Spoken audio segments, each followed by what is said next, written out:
아름다운 인생을 위해 최대봉의 낭만의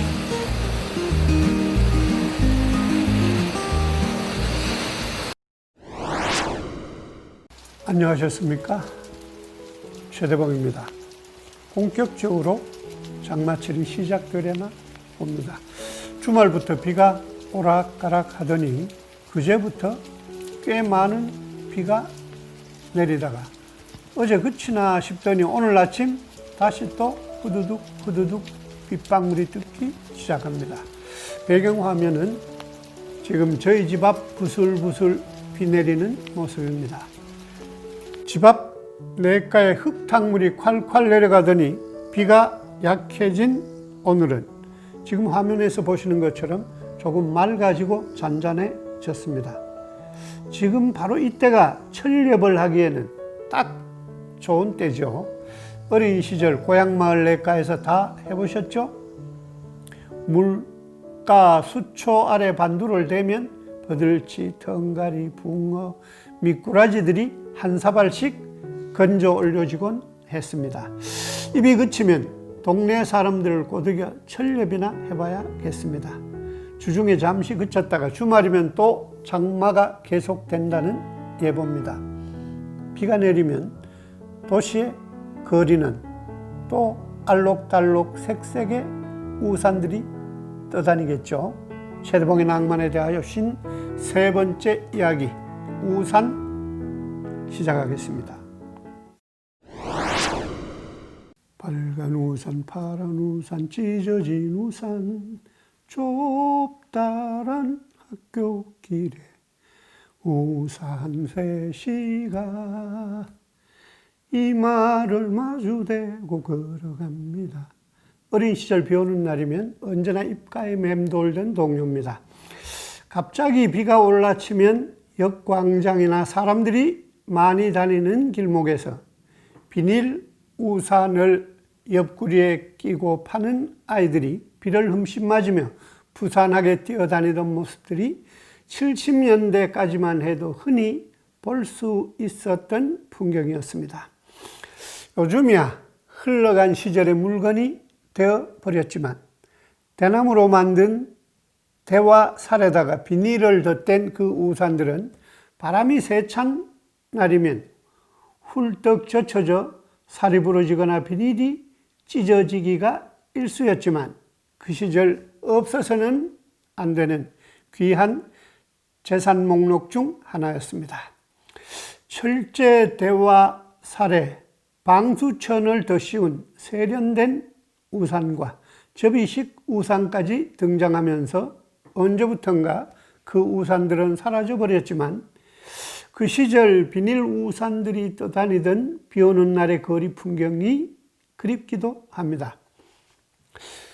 요즘도 플라스틱 대에 비닐을 씌운 예쁜 비닐 우산들이 있긴 하죠. 오래전 젊은 시절 파리의 몽마르트르를 걷는데 갑자기 비가 내려 길가 좌판에서 빨간 비닐 우산을 산 적이 있었습니다. 뒤로 보이는 게 파리에서 가장 높은 언덕에 자리 잡은 사크레퀘르, 영어로는 Sacred Heart, 거룩한 심장이라는 말이죠. 바질릭 두 사크레퀘르, 성심 성당이죠. 빨간 비닐 우산이 젊었던 최대봉하고 제법 잘 어울리지 않습니까? 비야 지구가 생겨나던 아득한 옛날부터 내렸겠지만 인간이 우산을 쓰기 시작한 건 언제부터였을까요? 우산을 뜻하는 한자 산자가 위에서 내려오는 걸 막는 형상을 하고 있는 걸 보더라도 우산의 역사는 오래다 할 것입니다. 남겨진 기록이나 그림들로 유추해 볼 때 대략 3,500년 전부터 메소포타미아와 이집트에서 우산이 사용되었다고 생각되어집니다. 그러나 그 시대에는 비록 비를 피한다기보다는 햇빛을 가리기 위한 용도로 사용된 듯 합니다. 오늘날 우산을 의미하는 영어 umbrella가 그늘이나 그림자를 뜻하는 umbra에서 온 것이기 때문입니다. 오늘날 우리가 흔히 쓰는 말인 파라솔도 피하다를 의미하는 접두어 파라와 오솔레미오 할 때 태양을 뜻하는 이탈리아 말 솔에서 온 것입니다. 그러나 그것은 평민들이 가지고 다닐 수는 없었고 왕족이나 귀족들이 사용하던 것이라서 높은 지위나 귀한 신분의 상징이기도 했습니다. 일반 평민들이 본격적으로 우산을 사용하기 시작한 것은 17세기쯤으로 보입니다. 하수도 시설이 없던 유럽의 도시들에서 2층 발코니에서 거리로 던지는 오물들을 피하기 위해 여성들이 파라솔을 들고 하이힐을 신기 시작했다는 이야기도 있습니다. 고야는 중세적 마스터의 시대를 벗어나 근대적 아티스트의 시대로 전이되던 시절에 그림을 그리던 사람이었죠. 그가 스페인 동북부의 작은 시골 마을에서 마드리드로 와서 거의 최초로 그린 작품이 양산이었습니다. 그 그림에서는 한 소년이 아리따운 소녀에게 녹색 양산으로 그늘을 만들어주고 있습니다.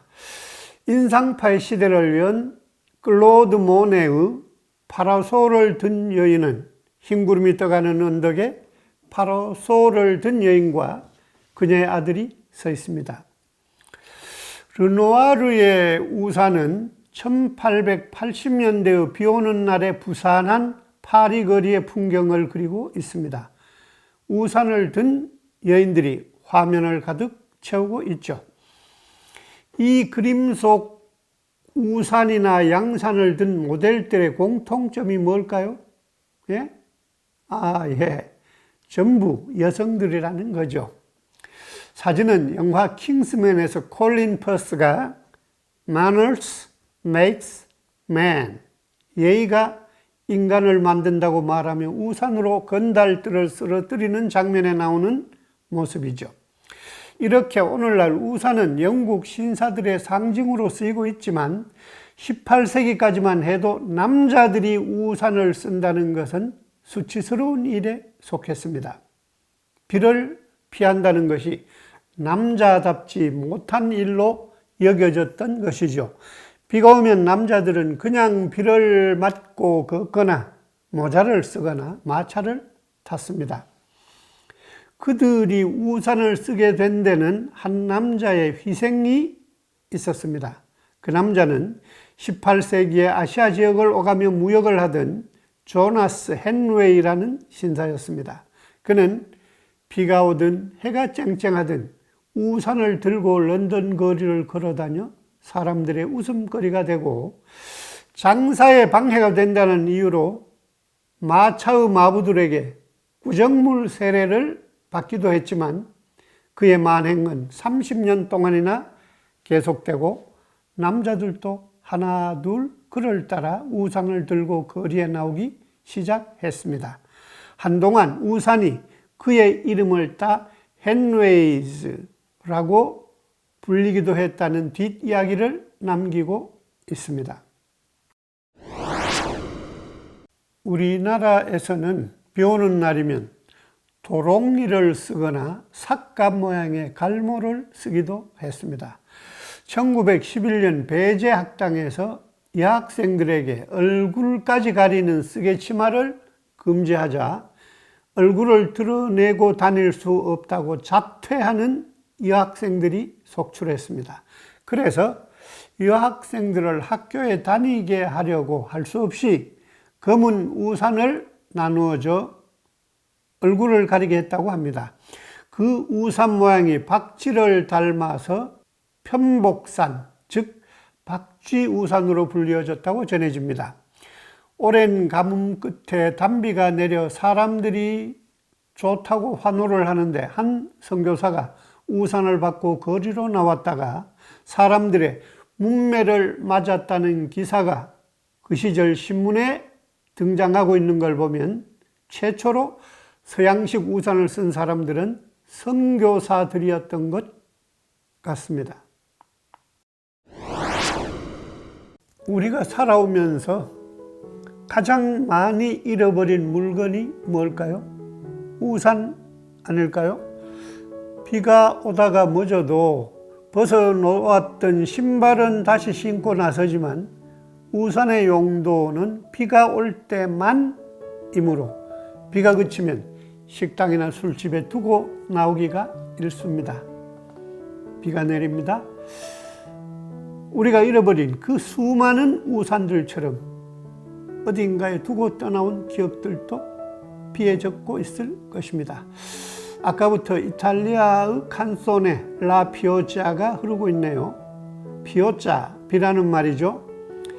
옛날에 펄 시스터스가 눈물 같은 비가 긴 날 흐느껴 울어도 하고 불렀었죠. 이태리 가수 지글리올라 칭게티가 부르고 있습니다. 라 피오자. Some feel the rain, others only get wet 이라는 말이 있습니다. 어떤 사람들은 단지 젖을 뿐이지만 어떤 이들은 비를 느낀다는 말입니다. 비는 그렇게 정서적일 수밖에 없는 자연현상이라는 것이죠. 그리고 그 정서의 진수는 우산을 받고 비 오는 거리를 걸을 때 완성됩니다. 둘이서 한 우산 속에서 걸어가는 모습은 아름답습니다. 누군가에게 우산을 받쳐준다는 것은 얼마나 멋진 일입니까? 비록 내 한쪽 어깨가 젖는다고 하더라도 말입니다. 최대봉의 낭만에 대하여 였습니다.